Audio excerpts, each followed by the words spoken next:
Meu nome é Rosângela Novas, eu sou psicóloga e esse vídeo é um vídeo denúncia e onde eu vou trazer o relato de uma série de situações de abuso que aconteceram dentro de um trabalho xamânico de ayahuasca aqui em Porto Alegre, num grupo onde existe uma sede em São Paulo e uma sede no Rio de Janeiro. E por que esse vídeo agora, nesse momento? 2 anos e meio depois de eu me afastar desse grupo, de eu sair e muitas coisas acontecerem, houve uma série de sincronicidades nesse último mês que me levaram a revisitar esses lugares internos e essa história. Eu sou psicóloga, eu trabalho com psicotraumatologia e já na época do evento traumático, onde eu fui vítima de abuso emocional e moral dentro de um ritual de ayahuasca, eu já trabalhava com psicotraumatologia e já me tratava com essa abordagem. E a partir disso que aconteceu comigo, eu tenho trazido aqui para o Brasil e aqui para o Rio Grande do Sul especialmente estudos falando sobre trauma religioso e o conceito de abuso religioso. E eu vou fazer esse vídeo hoje, eu vou trazer essas informações por mim. Entendedores entenderão. Eu preciso completar a minha resposta de defesa e trazer a minha voz denunciando as situações abusivas e absolutamente de falta de respeito e de limites que eu presenciei, vivenciei e sofri. Eu conheci esse grupo xamânico em 2015. Eu fui participar de uma experiência com ayahuasca, era a minha primeira vez. E já no primeiro trabalho foi uma experiência muito forte para mim, muito transformadora. E o interessante, o vídeo é uma denúncia sobre situações de abuso e de violência dentro dos ambientes espirituais.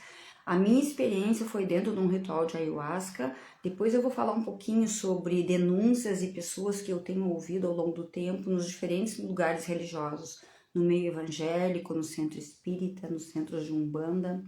Vou relatar aqui a minha experiência dentro de um centro xamânico num trabalho de ayahuasca.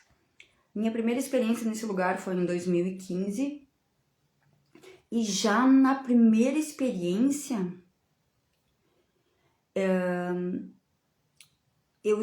tinha tomado ayahuasca, eu já estava num transe profundo, mergulhada dentro de mim e acessando muitas coisas, quando de repente eu ouvi uns gritos.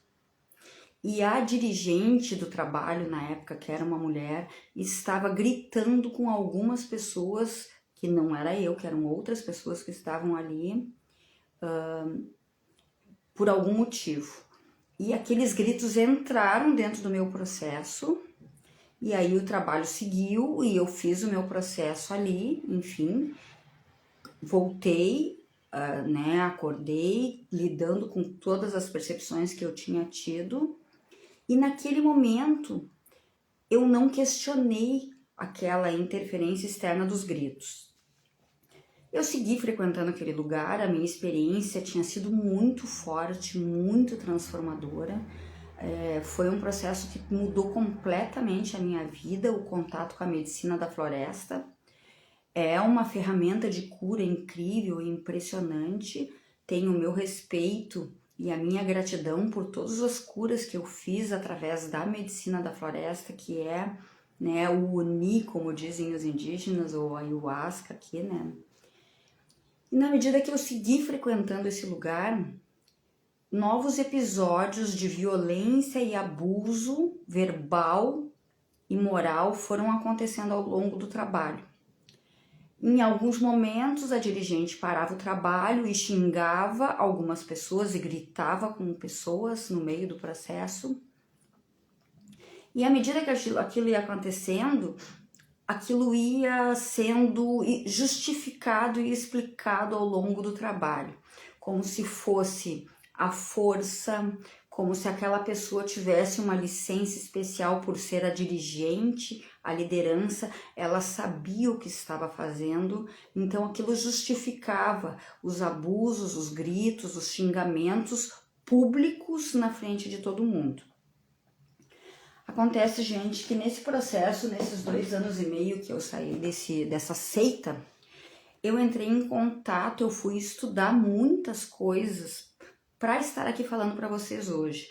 Não estou aqui ocupando o tempo de vocês, nem gastando o meu latim com a minha mera opinião pessoal. Eu sou psicóloga, eu tenho 2 pós-graduações, indo para a 3ª, e eu vou brincar, vamos se respeitar. Eu estou falando de um lugar de conhecimento, de informação e de estudo. E aí eu quero apresentar para vocês esse livro, Combatendo Cultos de Controle Mental, Steven Hassan. Ele é referência nos Estados Unidos sobre cultos de controle mental, e os cultos de controle mental estão nos meios religiosos e espirituais, e hoje em dia, infelizmente, também no mundo dos negócios e também na política. Que mecanismos de controle mental e de manipulação que nós sofremos de forma muitas vezes subliminar e que vai nos colocando num lugar de passividade, de obediência, de ausência de crítica e discernimento, e nós vamos sendo abusados, violentados, atropelados, e nós nem percebemos que estamos sendo. Eu vou deixar essas referências embaixo do vídeo depois. E aqui nesse livro, Steven Hassan conta que um dos principais mecanismos das seitas, desses lugares que se tornam abusivos, que têm um funcionamento padrão, é o uso da culpa, do medo e da vergonha. Então, esse sistema de abusos e de violências e de xingamentos públicos durante um trabalho espiritual, ele está colocando as pessoas num lugar de humilhação, as pessoas estão sendo envergonhadas, intimidadas, e diante de todos os olhares, sim, elas acabam se sentindo culpadas de muitas vezes, até de respirar, como a gente brinca, né? E isso vai fazendo as pessoas indo para um lugar de encolhimento e obediência, inclusive desligando toda capacidade crítica da pessoa de poder argumentar e fazer frente àquela situação. Sem falar que dentro do ambiente religioso, especialmente nos rituais de ayahuasca, as pessoas estão num estado alterado de consciência, onde sim, a crítica e o discernimento diminui. E elas estão mais vulneráveis e à mercê de todas essas técnicas de controle mental e de manipulação sobre as pessoas.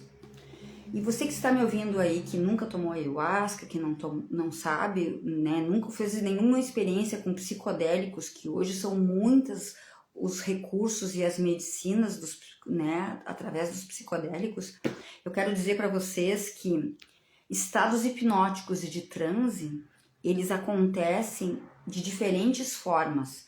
Muitas vezes as pessoas estão num show de música e elas estão em estado de transe, em estados hipnóticos, recebendo mensagens subliminares ali naquele momento. Então, nas igrejas evangélicas, por exemplo, ou qualquer outro ambiente, onde houver música e cadência ou danças de determinadas formas, as pessoas estão sendo ali induzidas a estados hipnóticos e de transe. E naquele momento, a crítica, o discernimento e a capacidade de reflexão das pessoas vai ser diminuída e o sistema dela fica aberto para receber influências de todos os tipos, inclusive influências sobre como obedecer, sobre como doar dinheiro, sobre como fazer coisas em função daquele grupo ou em função daquele líder que está ali. A gente ouve alguns casos de pessoas que foram para retiros com coaches, por exemplo.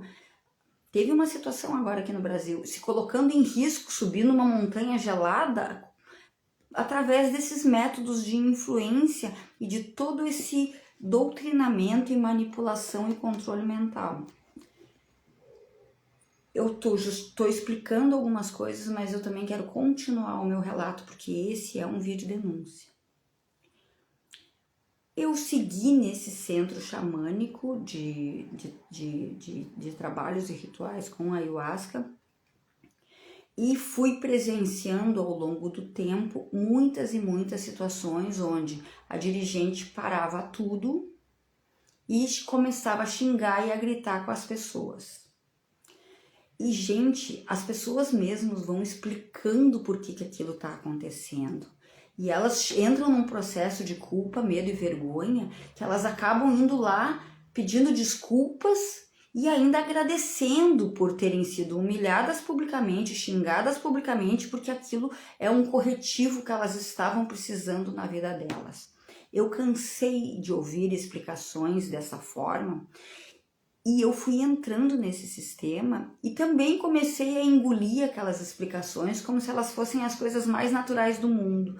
Porque, junto com o meu processo, eu estava passando por uma grande transformação através da medicina do Daime, da ayahuasca, e aí veio, é como se fosse um grande combo, um grande pacote. Vem tudo junto e tu engole aquilo tudo sem discernimento. Stephen Hassan fala nesse livro que qualquer pessoa é vulnerável a técnicas de controle mental e a toda a doutrinação que acontece dentro das seitas. Não existe um perfil. Não é porque a pessoa é fraca da cabeça, não é porque a pessoa é dependente, não é porque a pessoa é vulnerável. Claro que eu, como psicóloga, hoje entendo que tem algumas pessoas que são mais vulneráveis a esse tipo de controle mental e manipulação, mas como regra, não existe um perfil.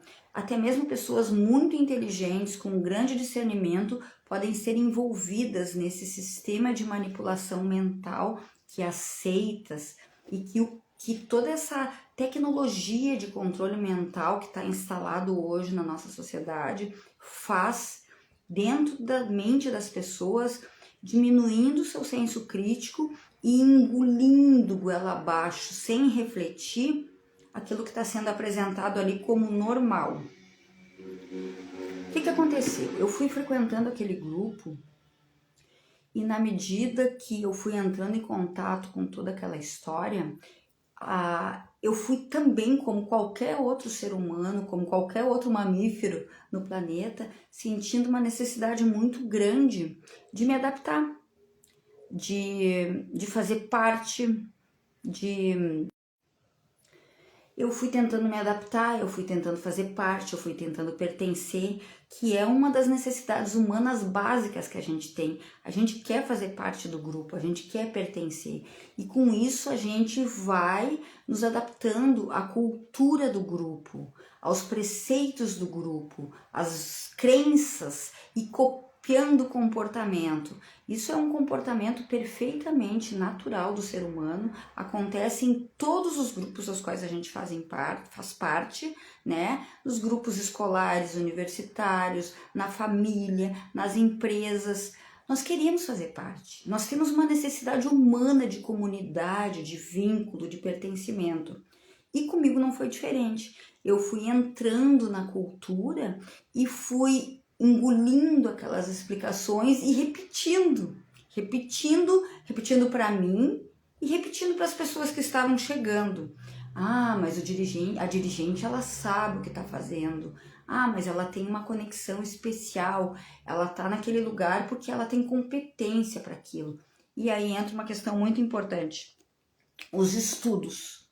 Os estudos muitas vezes mostram quem são as pessoas que se tornam líder de seita, líder de grupos religiosos.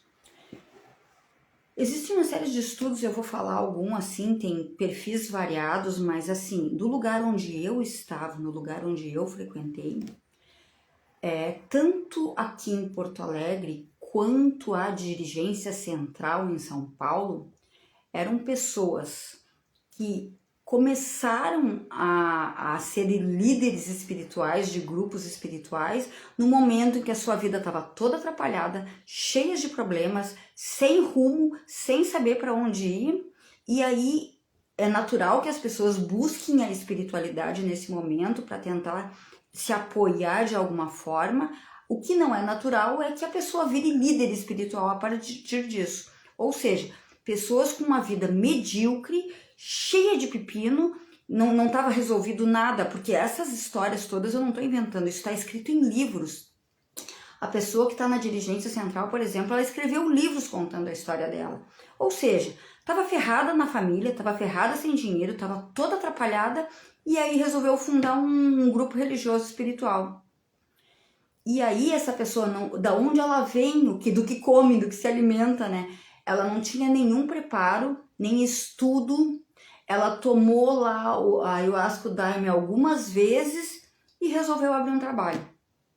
E aqui em Porto Alegre, as pessoas que estavam aqui na liderança eram situações mais ou menos parecidas. Pessoas que estavam fazendo uso para consumo próprio, para resolver os seus perrengues de vida e de repente estavam num lugar de liderança.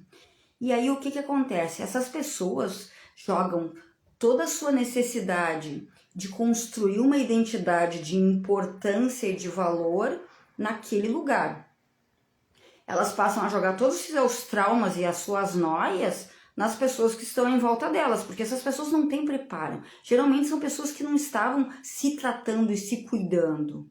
Elas estão buscando a espiritualidade muitas vezes como uma fuga do monte de problema que elas têm na vida dela, e não como mais um recurso, mais uma vivência que faz parte da nossa experiência humana. Desde que o mundo é mundo, o homem olha para cima em busca de algo maior. Sim, é uma necessidade humana natural. O que não é uma necessidade humana natural é a gente se tornar líder religioso, pastor de igreja, ou como é que é na Umbanda, pai de santo, mãe de santo, e querer se meter na vida de um monte de gente sem ter preparo para isso. E aqui nesse livro, Steven Hassan fala que muitos líderes religiosos têm esse perfil de pessoas com uma identidade frágil, que estão buscando se afirmar sendo líderes espirituais, ou seja, se eu convencer todo mundo que eu sou legal, se eu convencer todo mundo que eu sei o que eu estou fazendo, então eu mesmo pode ser que eu me sinta que eu sei o que eu estou fazendo. Pessoas com uma vida medíocre se tornando líderes espirituais e guiando e coordenando muitas outras pessoas.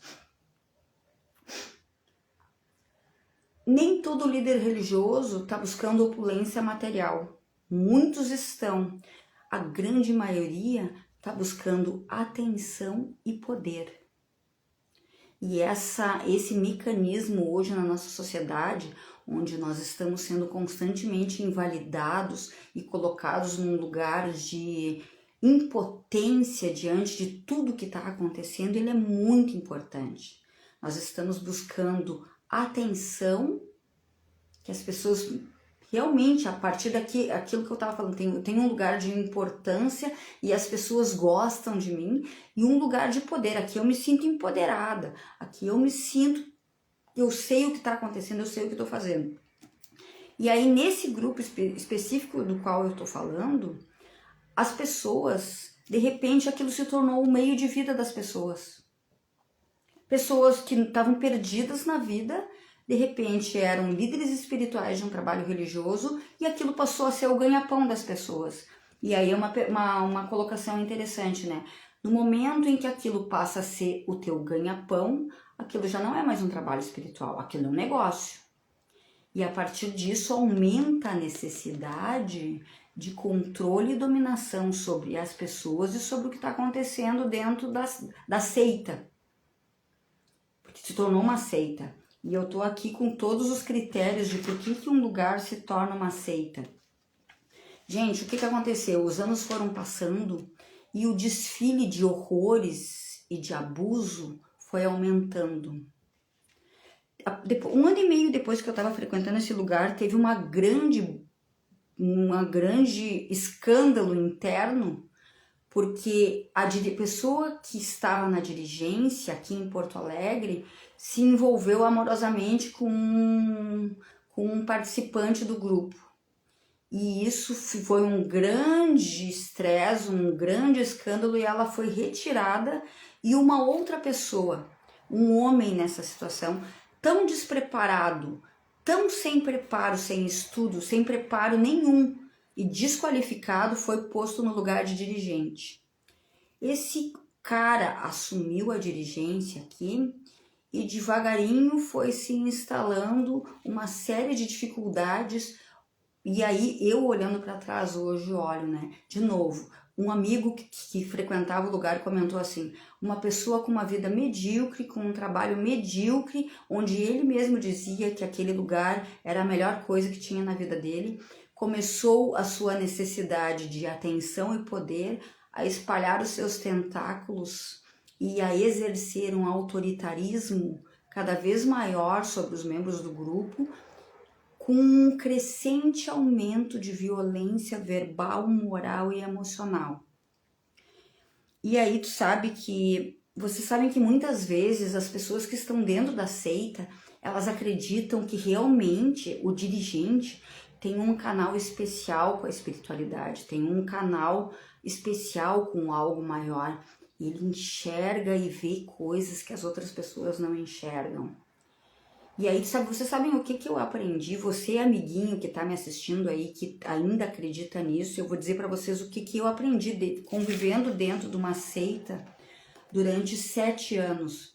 O que eles têm é uma rede de fofocas fortíssima, onde todos os membros que estão participando ali, que estão ávidos por servir, por fazer a coisa certa e por ter a aprovação do dirigente ou da dirigente, entregam as informações para eles e aí fica parecendo que eles têm poderes especiais, que se eles estivessem em todos os lugares ou que se eles captassem as coisas à distância.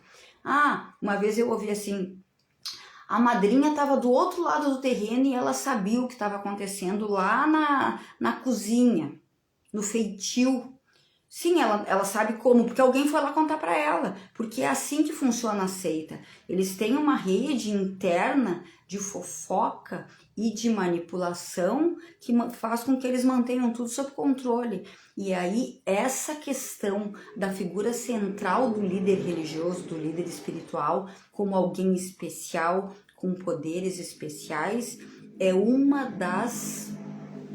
dos funcionamentos e uma das crenças que vai sendo instalado dentro do grupo e dentro da seita. Então, eu presenciei abuso moral, eu presenciei violências verbais, e isso foram acontecendo com várias pessoas. Obviamente que uma hora chegou a minha hora de ser humilhada e esculhambada publicamente, né? E tem uma coisa muito interessante assim, ó, esse lugar que eu frequentei, com o tempo se desenvolveu uma cultura e uma fala: nós aqui não somos para ser grandes, nós somos para ser pequenos mesmo, não é para qualquer um esse lugar. E aí as pessoas que ficam num grupo pequeno trabalham feito umas camelas, dão o sangue ali dentro, cozinhando, limpando, organizando, lavando, etc., o que também é outra estratégia excelente de seita que está aqui nesse livro. É não dar tempo para as pessoas pensarem e refletirem. Quanto mais ocupadas elas estiverem, menos elas questionam. Então, todo mundo num movimento muito intenso de trabalho, de dedicação e de servir, e a crítica e o discernimento cada vez mais diminuídos.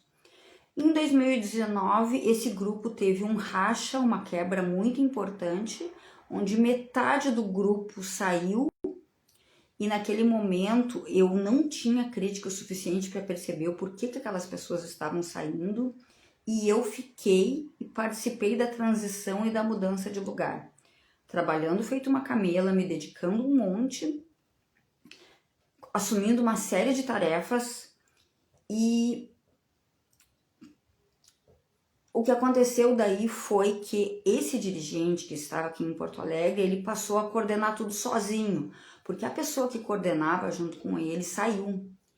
E aí, depois de um período de estabilidade, assim, onde a mudança foi feita, onde o trabalho, assim, se firmou, podendo existir aqui em Porto Alegre, porque corria o risco de fechar e aí ficar só no Rio e em São Paulo, essa pessoa, esse dirigente que tinha aqui em Porto Alegre, ele foi se tornando cada vez mais autoritário, cada vez mais agressivo, cada vez mais violento, com violência verbal, moral e emocional, e desenvolvendo um grande sistema de fofocas dentro do lugar, que era a forma dele de controlar as pessoas e controlar o que estava acontecendo. Até que em fevereiro de 2020, fui o alvo dos xingamentos, da humilhação e do esculacho público, que atingiu níveis estratosféricos e causou uma grande comoção no grupo, aquela situação, e veio a pandemia, e aí a situação foi abafada. Eu já me trabalhava com psicotraumatologia, então eu fui me trabalhar, eu fui me cuidar, e a partir disso ali eu fui me dando conta de muitas coisas. Só que, como veio a pandemia, toda a situação ela ficou um tanto abafada por uma série de outras coisas. Quando foi nesse processo, dentro do meu processo de ingenuidade, eu comecei um movimento de começar a falar sobre o que acontecia lá dentro, de tentar conversar. Era como se eu dissesse para mim mesmo, não, as pessoas não estão enxergando o que está acontecendo. Se elas enxergarem, a coisa vai mudar. Por ingenuidade minha, eu não sabia sobre mecanismos de controle mental e sobre o que é o funcionamento de uma seita. E eu fiz esse papel ingênuo de achar que se elas se dessem conta, as coisas poderiam mudar e o grupo poderia ser harmonioso. Gente, o que aconteceu comigo foi um processo fortíssimo de muita dificuldade em ter que romper com aquele grupo. Era um grupo de pessoas, de 25, 30 pessoas, amigos que frequentavam a minha casa. Toda aquelas crenças de culto e de seita, de tipo assim, aqui é o lugar certo, esse aqui é um lugar de luz, e se tu sair é porque tem alguma coisa errada contigo. Tu está perdendo algo precioso, e eu comecei num processo muito forte de conflito. E ele ainda não era muito consciente ali em 2021. Ele foi ficando consciente, mas eu tinha na minha mão uma ferramenta valiosíssima, que é a experiência somática. E se tem uma coisa que eu tenho comprometimento é com o meu processo pessoal de autocuidado e de terapia. E a experiência somática foi me ajudando a me conectar comigo de uma forma incrível, até que eu entendi que não dava mais para ficar. E aí eu fiz um vídeo denúncia com muita dificuldade em fevereiro de 2022. Eu fui convidada essa semana para fazer um programa sobre trauma religioso e falar sobre abuso religioso aqui no Sul. Vai ser um podcast e um programa de TV. Talvez esse programa se desdobre em alguns outros programas. Isso mexeu muito comigo. E ontem eu fui revisitar esse vídeo que eu fiz em 2022 e eu fiquei chocada. Eu fiquei chocada quando eu vi como eu falei daquilo tudo que estava acontecendo naquele momento. Eu percebi o quanto eu ainda estava em conflito, em romper com todo aquele grupo onde eu tinha construído uma identidade dentro dele. E isso acontece com a gente vai construindo uma identidade a partir do grupo. Lá eu era a guardiã. Lá era o lugar onde eu tinha firmeza.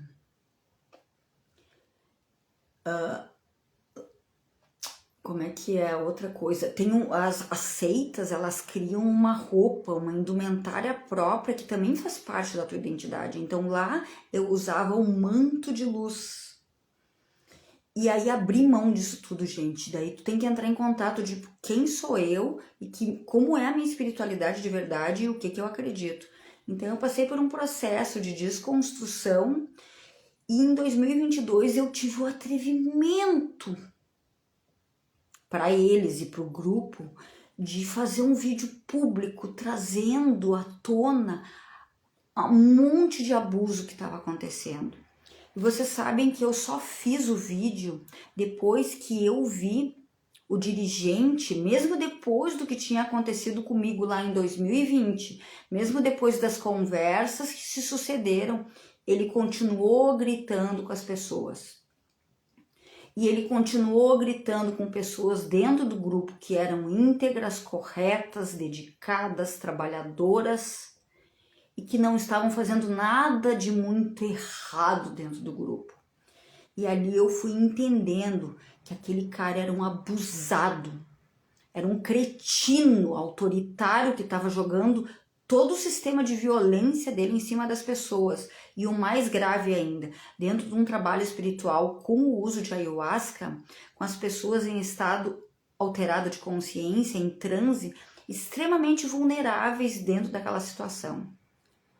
Até que chegou um momento onde eu ia tomar uma medida radical durante o trabalho, e aí uma pessoa me ajudou a mediar aquilo e eu tive a oportunidade de olhar na cara dele e dizer: tu é um abusador e tu não pode falar desse jeito com as pessoas. Aí eu me afastei daquele grupo e levei um tempo para conseguir fazer o rompimento e o vídeo denúncia. E hoje eu tô aqui fazendo esse vídeo denúncia por mim, porque o vídeo denúncia que eu fiz lá em 2022, eu ainda estava cheia de conflito em me afastar daquele grupo, eu ainda estava cheia de medo de ser excluída, porque sim, nós seres humanos temos um profundo medo da exclusão, de ser expulsa.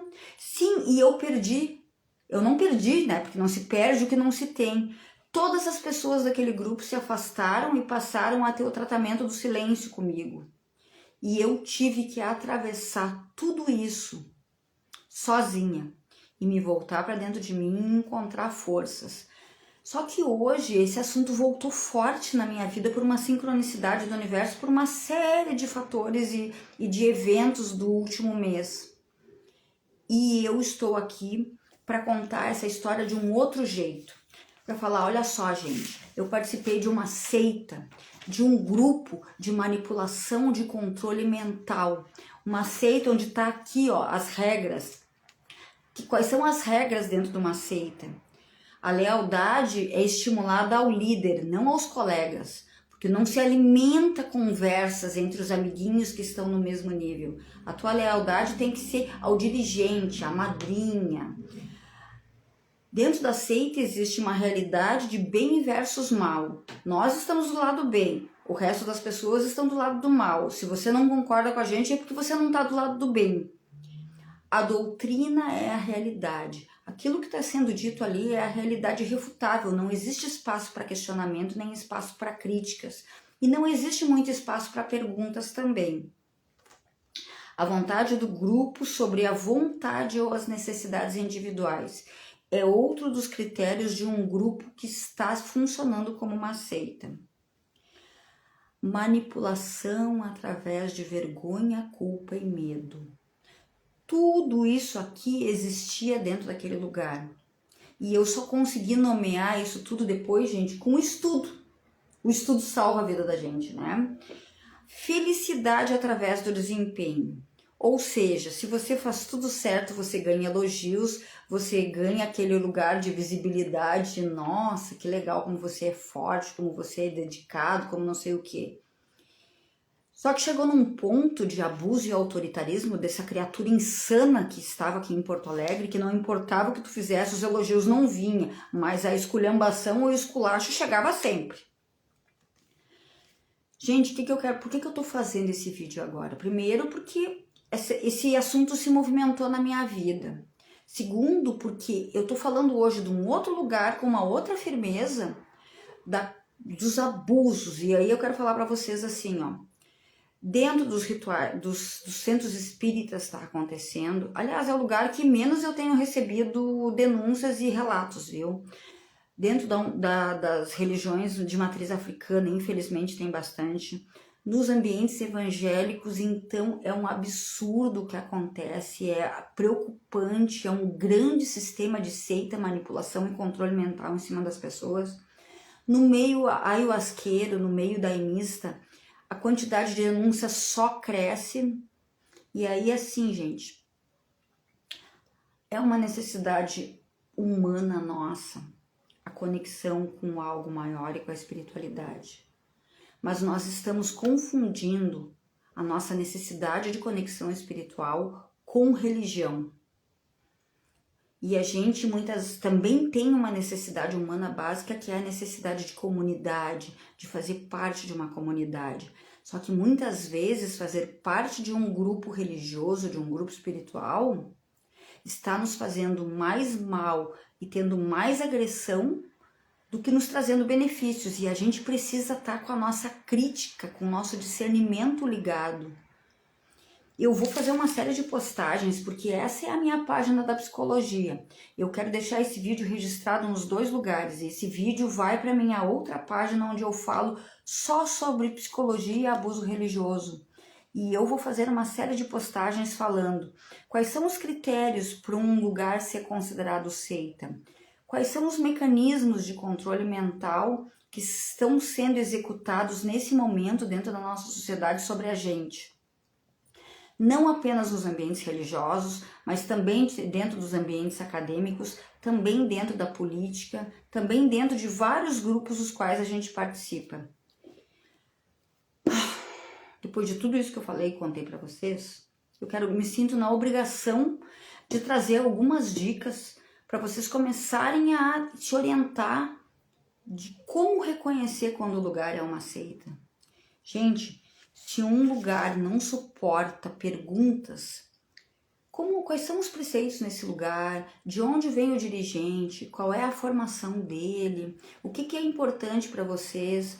Tem pessoas que discordam do jeito que vocês fazem as coisas. No que elas discordam, o que elas pensam? Se um lugar não suporta perguntas e questionamentos, desconfie.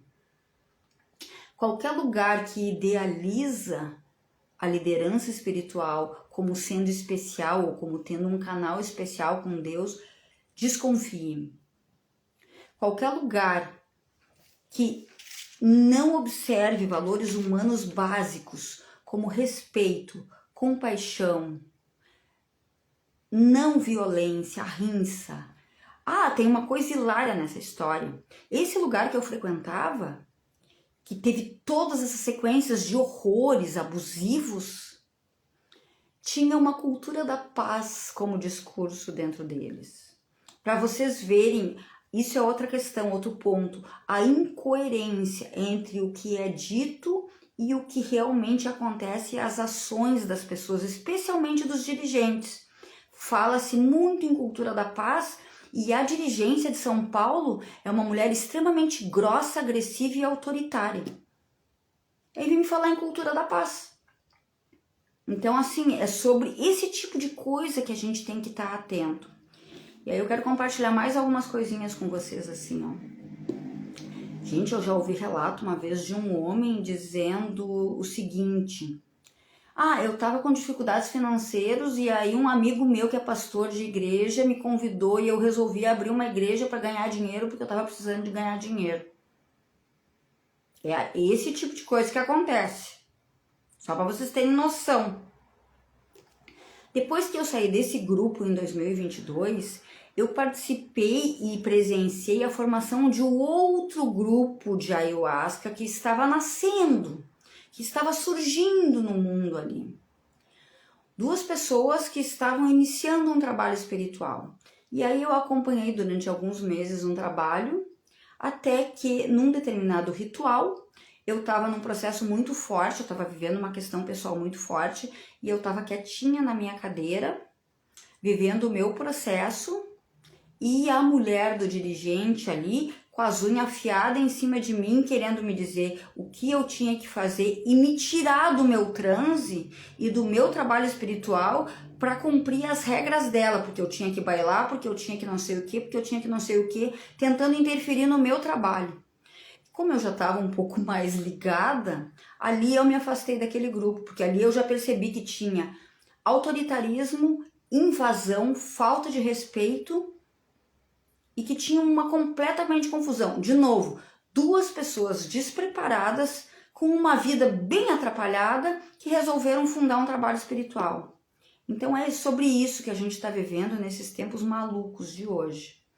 Esse vídeo, antes de tudo, ele é por mim, porque hoje eu tô aqui com o tom certo, com a energia certa, falando de abuso, abuso de poder, abuso de autoridade, abuso emocional, abuso verbal que eu presenciei comigo e com várias outras pessoas. Num lugar que defende a cultura da paz, num lugar que pretende trabalhar questões espirituais. E aí, os amiguinhos aí do outro lado, antes que me digam assim, ah, mas as pessoas são humanas, elas erram. Sim, então não se mete a fazer trabalho espiritual se tu não tem condições disso, se tu não tem o mínimo de controle sobre o teu mau gênio e as tuas maluquices para não jogar em cima dos outros. Todo mundo erra, todo mundo é humano, mas nem todo mundo se mete de pato a ganso a ser líder espiritual e ferrar com a vida das pessoas aí fora. Tá? Então o amiguinho que argumentou aí, porque esse era um dos argumentos que eu ouvia e que eu mesmo usava para justificar a loucura, o desfile de loucura alheio. Agora esse vídeo tem o tom certo. 2 anos e meio depois, esse vídeo aqui tem o tom certo. E não aquele tom de uma mistura de medo, culpa e vergonha que eu tava lá em 2022, ainda intoxicada daquela porcaria toda que eu vivi dentro daquele lugar que funciona como uma seita. Agora esse vídeo tem o tom certo e eu tô aqui, gente, antes de tudo por mim. E se esse vídeo servir para ajudar mais alguém a acordar, ok. Eu vi a Viviane Yoga entrou aqui. Gente, no meio da Ayurveda, no meio da yoga, esse tipo de coisa acontece também. Eu fui para outro caminho espiritual, graças a Deus, Namah Shivaya. Eu encontrei um lugar sério, um professor sério, onde eu tô fazendo os meus estudos e onde eu tô podendo me curar desse lixo todo. E eu tenho ouvido e visto muita coisa de guerra de vaidades, de desfile de loucura, de desfile de maluquice e de tentativas de controle mental e emocional sobre as pessoas. Então, assim, ó, todo grupo que a gente for fazer parte, o que a gente precisa para ter um mínimo de autocuidado? É discernimento, crítica, perguntas, questionamentos. Se o lugar não passa por esse primeiro crivo, corre. Segunda coisa, tá assim de informação no mundo hoje. Eu vou deixar algumas referências embaixo. Além do livro do Steven Hassan, gente, eu tenho livros dele em PDF, quem quiser pode me chamar em inbox. Eu tenho esse livro aqui parcialmente traduzido em português e eu posso mandar para vocês, me chama em inbox.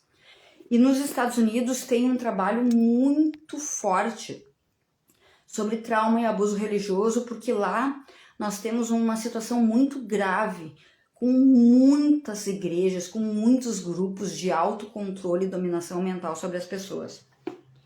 Para finalizar, quero contar para vocês que quando eu comecei a estudar esse carinha aqui, deixa eu mostrar a carinha dele para vocês aqui, ó. Ele é um psicólogo. Eu vou trazer alguns estudos de psicologia social falando de controle mental e manipulação nos próximos vídeos aí. Eu tive a sensação assim de que eu atirei no que vi e acertei no que não vi. Ele fala que esses mecanismos de controle mental, que a gente vai falar nos próximos tempos, ele fala de tráfico de mulheres, ele fala de trabalho escravo, ele fala de tráfico de crianças a nível internacional e ele fala de coisas que acontecem, por exemplo, lá nos Estados Unidos, que são de arrepiar os cabelos, que a gente nem imagina que existe no mundo. Então, assim, ó, informação nos dias de hoje, ela tá disponível. O objetivo desse vídeo também é aguçar, convidar a crítica e o discernimento de vocês. É poder realmente a gente se dar ao luxo de não engolir as coisas sem pensar, sem questionar, sem fazer perguntas. É a gente poder buscar a informação. Vocês sabiam que uma das formas de controle mental é o controle dos pensamentos, o controle do comportamento, o controle emocional sobre as pessoas e o quarto critério, que é o mais importante que a gente está vivenciando hoje na nossa sociedade, é o controle da informação. A gente pode, por exemplo, é a história aquela, né? 3 cegos tocando no elefante e descrevendo ele. O cego que estava tocando na tromba descreve o elefante de um jeito. O cego que estava tocando na barriga descreve o elefante de outro jeito. O cego que estava tocando nas orelhas ou no rabo, ele descreve o elefante de um outro jeito. Então, hoje, quando a gente tem mais informação, a gente tem mais capacidade de discernimento e crítica. E cabe a nós, é nossa responsabilidade, buscar a informação e ampliarmos a nossa capacidade de discernimento, crítica e de fazer perguntas. E não simplesmente engolirmos goela abaixo o que está sendo apresentado para a gente. O objetivo desse vídeo, no final, também é sobre isso. Porque olhando para trás agora, isso me faltou bastante. Claro que eu reconheço que a experiência com a ayahuasca foi uma experiência muito forte, muito transformadora, e foi isso que me manteve naquele grupo por tantos anos. Mas, sim, me faltou discernimento e crítica na época. E eu engoli muita coisa. Claro que dentro de um sistema que vai levando o nosso discernimento e crítica a ficar reduzidos. Então, assim, o convite, no final das contas, é também sobre isso. Gente, obrigada pela companhia. Espero que esse vídeo possa ser útil para alguém em algum momento. Já que tu sabe que, inclusive, dentro das instituições, muitas vezes, até profissionais, empresas, esse questionamento de manipulação e controle mental também acontece. Ele tá por todas as partes, ele tá por todos os lados. E a gente tem que ficar ligado. É dentro das igrejas, mas é dentro de todas as instituições. Nós temos hoje em dia um sistema de controle mental absurdo instalado na nossa sociedade. O meio espiritual e religioso, por que ele é um terreno fértil? Porque muitas vezes as pessoas estão ali abrindo o coração, vulneráveis, muitas vezes com muitos problemas familiares, econômicos, mentais, emocionais, buscando na espiritualidade um amparo, uma ajuda, um apoio, um recurso. E aí as pessoas se tornam vulneráveis a todo esse sistema de controle mental e de manipulação. Mas esse sistema de controle, ele está em todos os lugares instalado.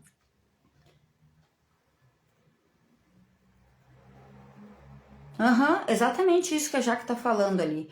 É através das brincadeiras que as pessoas vão sendo abusivas. Tanto que dentro do meu processo, eu comecei a entender que não era só abuso espiritual, era abuso de autoridade. Porque aquela pessoa se colocando como uma liderança, como uma autoridade, estava sendo abusiva em cima das pessoas. Então tem essa coisa, né? É uma mistura de abuso narcisista com abuso de autoridade, com abuso religioso. Obrigada pela companhia. Falta de respeito, exatamente, Jaque. Isso é... Jaque, eu vou falar, Jaque tá... Obrigada pela conversa, Jaque. Limites. Nós estamos falando aqui de limites. É aquela história. A brincadeira, ela só é brincadeira se todo mundo se diverte. Quando algo está passando do meu limite, quando algo está ultrapassando o meu limite ele é válido, ele é importante, ele merece ser respeitado. Primeiramente por mim e depois sim o meu direito de dizer não me atropela. Para mim não é assim e eu tenho o direito disso, sabe? E eu tenho o direito de não gostar, eu tenho o direito de não achar legal. E a gente tem que aprender a se respeitar para aprender a dar limite nas outras pessoas. O trabalho com limites, ele é essencial dentro desse processo, dentro das relações humanas. Dentro dos grupos, então, gente, é impressionante, assim, pra gente perder os nossos limites e querer nos misturar com o coletivo, é um prato cheio para situações abusivas e para seitas que estão ali exercendo controle e manipulação sobre as pessoas, sobre a mente, sobre o comportamento e sobre as emoções. Fui. Obrigada.